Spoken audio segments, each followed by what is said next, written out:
Hey developers, I hope you're doing good.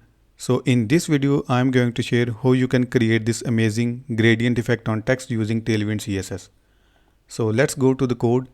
As you can see, I'm currently having a div element with class flex, justify center, item center, bg black, width set to full and height set to screen.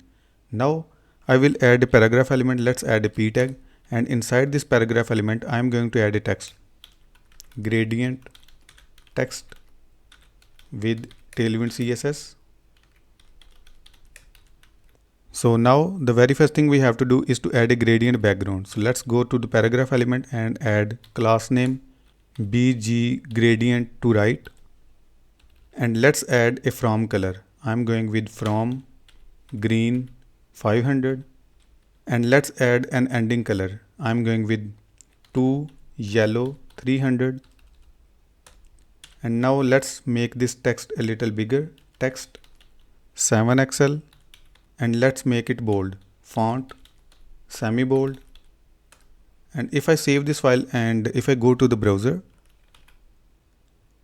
as you can see, I'm currently having a gradient on the background, not on the text, but we want to add the gradient on the text.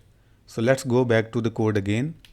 So now if you want to add the gradient effect on the text, you have to add a couple of classes. So let's go with bg clip text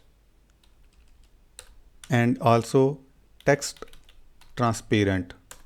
Now if I save this file and if I go back to my browser, as you can see, we are now having the gradient on the text, not in the background.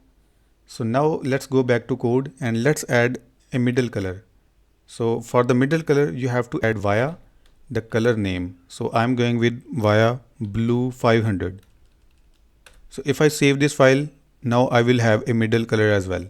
Now as you can see, we are having three different colors. The green color as starting color, the blue color in the middle, and the yellow color at the end.